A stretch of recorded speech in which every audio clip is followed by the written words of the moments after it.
What a perfect siopaw.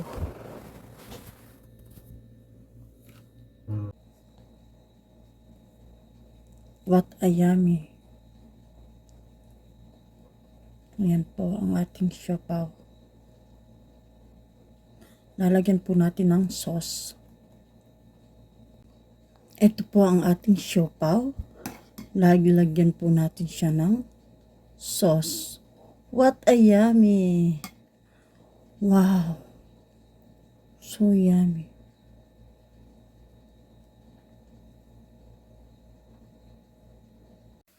Hi everyone! 여러분, 안녕하세요. Again, welcome to my kitchen. Welcome to my YouTube channel. Kamusta po kayong lahat dyan?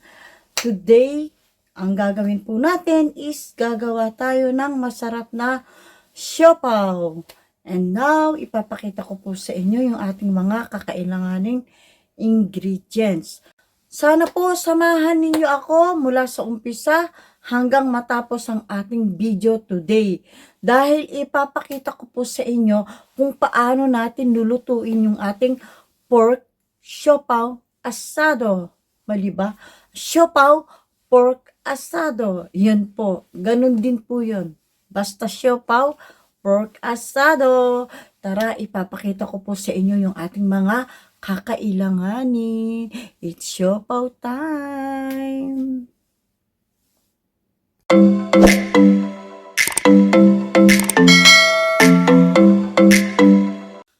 Bago po tayo magluluto, shout out po pala sa lahat ng mga nanonood ng aking video today. Maraming salamat po sa inyong lahat. At sana po sa mga hindi pa nakapag-subscribe ng ating YouTube channel, please subscribe and click the button na po para makasama kita sa journey ng aking YouTube channel. Maraming salamat po at sana po wag po kayong magsawang manood sa mga bidyong aking ina-upload. Thank you po guys at sa lahat ng mga sumusuporta, sana po wag po kayong magsawa.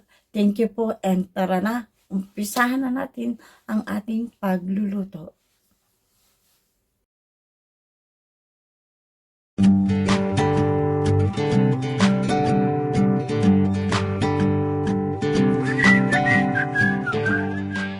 Ayan po, uumpisahan na nating lutuin ang ating pork. Siyempre po kailangan. Next, maglalagay po tayo ng cooking oil. Lulutuin po muna natin yung ating pork. Ito po yung ating minced garlic.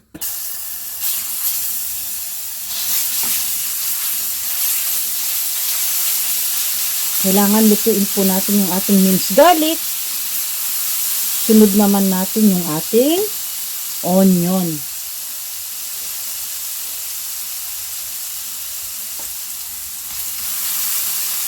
Kapag nag-golden brown na siya, yung ating onion naman.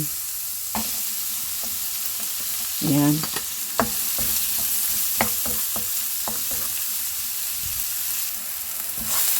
Kapag okay na po yung ating onion, isusunod na po natin yung ating pork.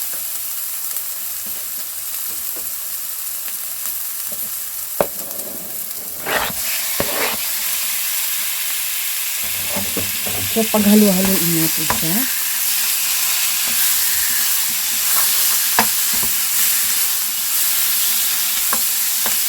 Ganito po ang hiwa niya.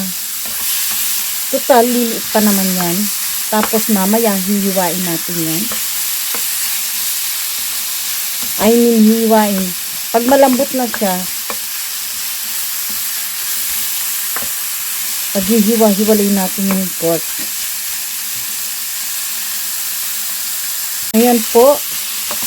Kapag alam natin na luto na yung ating pork, nag-golden brown na siya, pwede na natin ilagay yung ating ibang sangkap. Ngayon, pwede na tayo maglagay ng water. So, ayan po. Nakita naman natin na kahit paano nag-golden brown na siya. So, next yung ating water.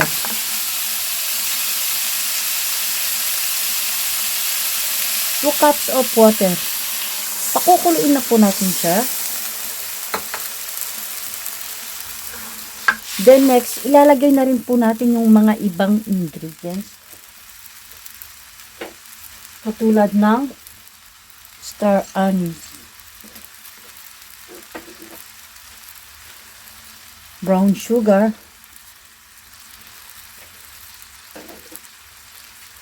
and syempre ito pong ating oyster sauce.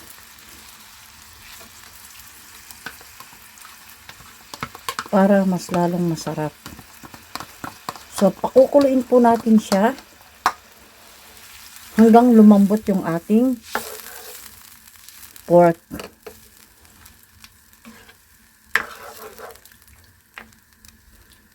Or takpan muna po natin siya para mas madaling lumambot. Cover muna natin siya.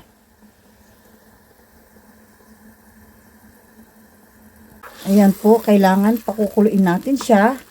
And then, i-cover muna natin siya para mas madali siyang lumambot. Kailangan i-check natin mamaya yung ating baboy kung siya'y malambot na. Pisil-pisil. Don't forget yung soy sauce. Ihahalo po natin ito. 1/2 cup of soy sauce.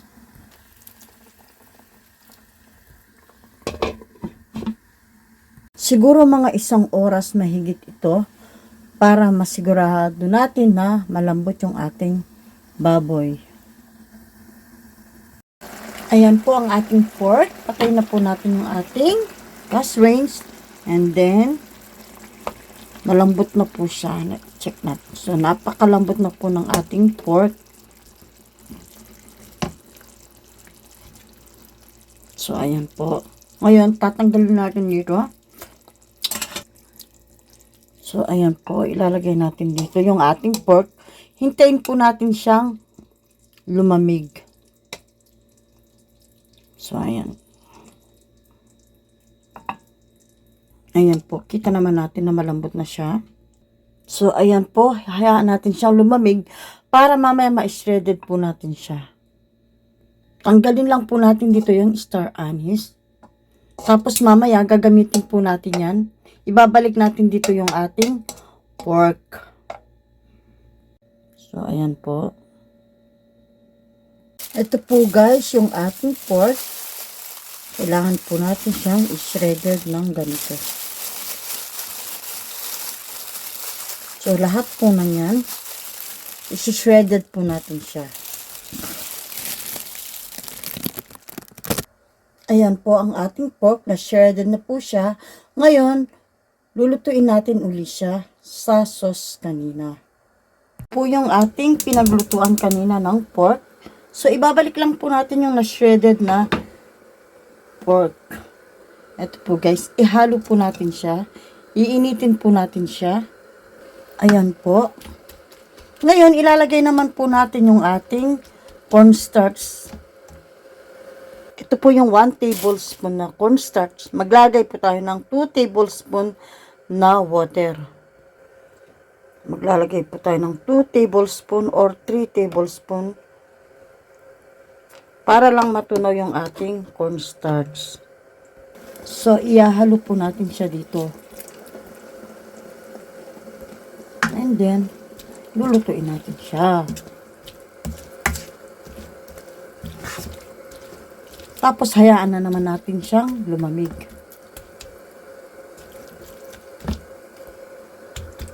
So, ayan po ang ating ingredients. Next, gagawin naman po natin yung ating sauce para sa ating siopaw pork asado. Ingredients para po sa ating sauce. We need 2 cups of water, 3 tablespoon soy sauce, 2 tablespoon oyster sauce, 4 tablespoon brown sugar or light sugar. Pwede pong gamitin. 2 maliit na star anise. Pwedeng isa lang po. 2 to 3 garlic. Minced garlic po siya. And then onion.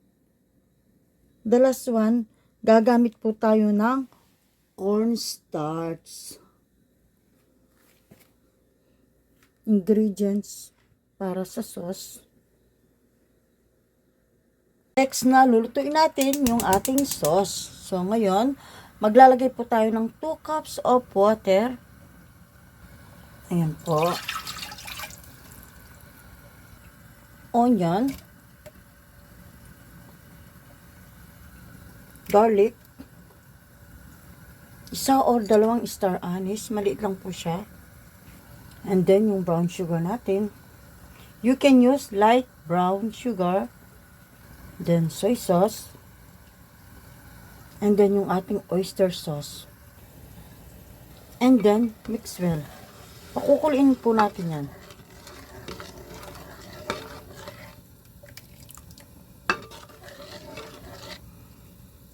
Yung ating sauce. Ngayon, maglalagay na naman po tayo ng cornstarch. So, lalagyan po siya ng tubig para maihalo natin ito sa ating sauce sa siopaw. So, maglalagay po tayo ng 4 tablespoon water. Ayan po ang ating cornstarch. So, ayan po. Kailangan paghalu-haluin natin siya. Ito naman po yung ating sauce para sa ating siopaw.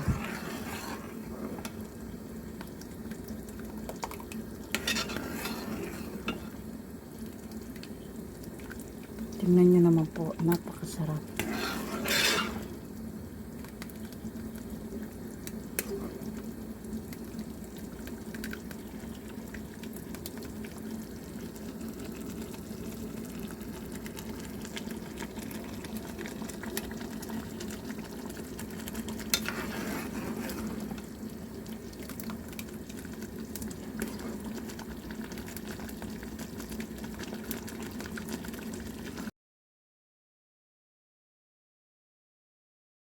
Gagamitin po natin yung cake flour. Ayan po. 400 grams pero magtitira tayo guys. Next, white sugar. Baking powder. And then the fresh milk. Add natin yung instant cheese. And then paghahaluan natin siya. Mix it well.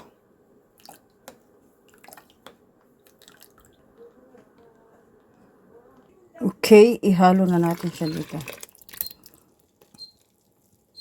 And then yung ating shortening, ilagay po natin siya. Pwede po tayong gumamit ng vegetables oil. Vegetable oil. Ayan po siya. Next, kailangan natin siyang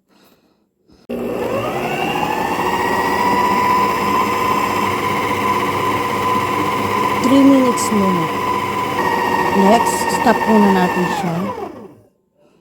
Remaining arena, ihahalo natin siya. Then, add 1 teaspoon salt. Again.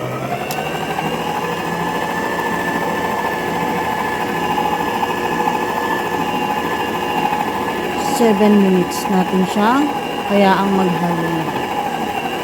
Next, maglalagay tayo ng vegetable oil sa ating lagayan ng dough. Ayan po, ang ganda ng ating dough.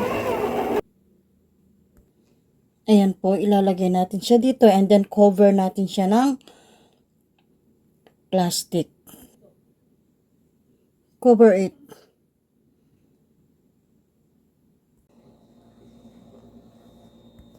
Ito po, kailangan maglalagay po tayo ng butas sa gitna. Cooking oil na gagamitin natin para sa ating siopaw. Ayan po, i-arrange na natin yung ating cooking oil.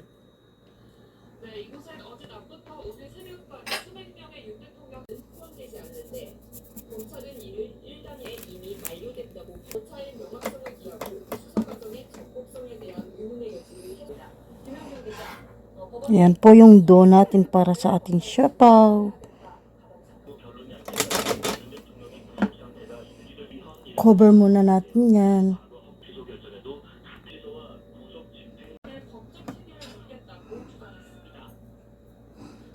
Hatiin po natin siya. And then, ayan po, 60 grams each. Ganyan po yung gagawin natin. Una, i-flatten po natin siya and then i-roll natin uli. Ayan po.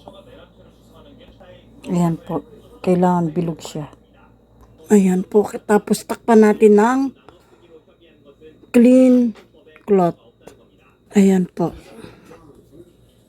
Paulit-ulit lang po gagawin natin. Ayan po yung ating dough. Nakagawa po tayo ng 16 pieces. Ayan po.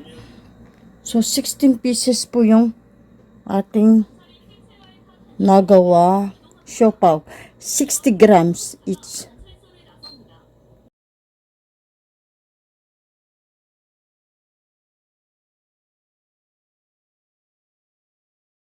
Ayan po yung ating dough kanina. So, lumaki na siya. Ayan.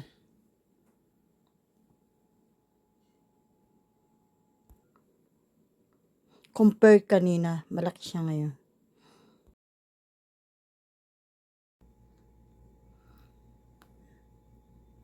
Ito po yung ating dough. Yan, kailangan natin gawin ito.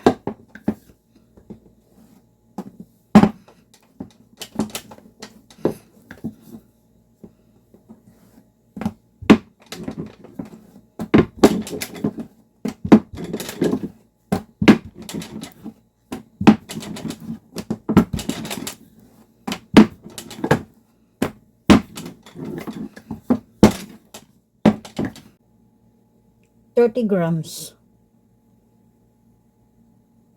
Ayan po ang ating siopaw na nirap.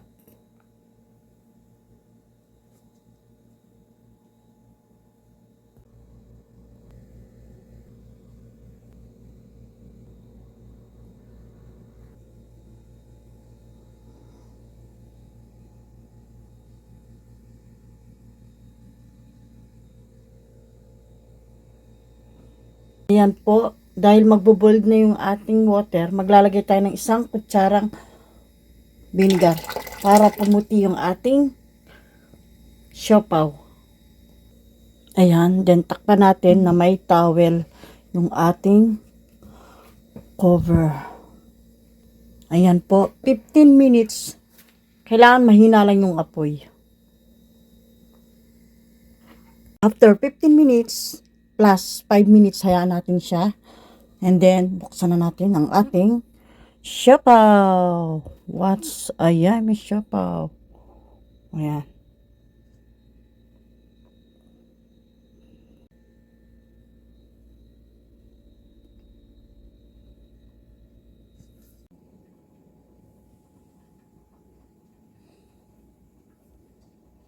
Enjoy our siopaw.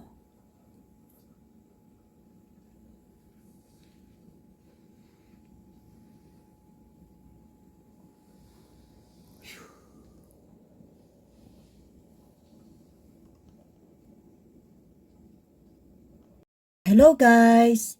Ito na po yung hinihintay nating siopaw na masarap. Ayan po siya. So, ang ganda po ng pagkaluto niya. And then, hindi man perfect yung shape na ginawa ko, pero pwede na rin. Siyempre, hindi naman tayo sanay pa. Bagong gawa lang yan. Pero, napakasarap niya guys.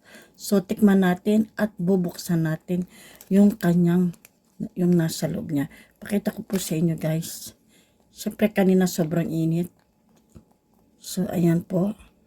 Ayan po ang kanyang yung nasa loob niya. So ayan, gusto kong ipakita sa inyo po. Siyempre maglalagay po tayo ng sauce dyan. Wait lang po. Bigyan natin. Lagyan po natin siya ng sauce. So ayan po. Tayo rin po ang gumawa ng ating sauce. So, ganito po siya. Wow! Napakasarap po nito, guys. Try niyong gumawa sa inyong bahay. So easy lang po. Ayan, oh. So, titikman ko po siya. Wow. Ayaw niyang maghiwalay.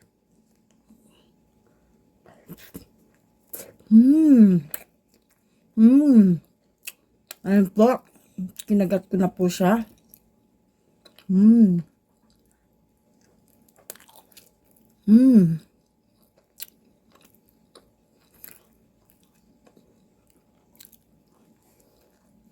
Mmm. Super yummy. Ito pa po. Mas masarap po yung maraming sauce.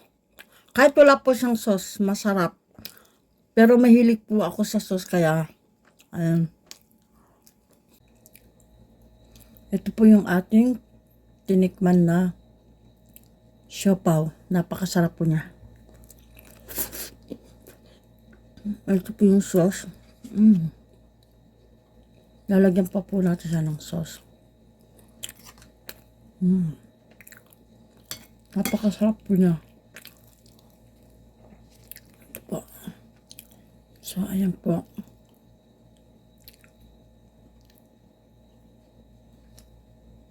Wow.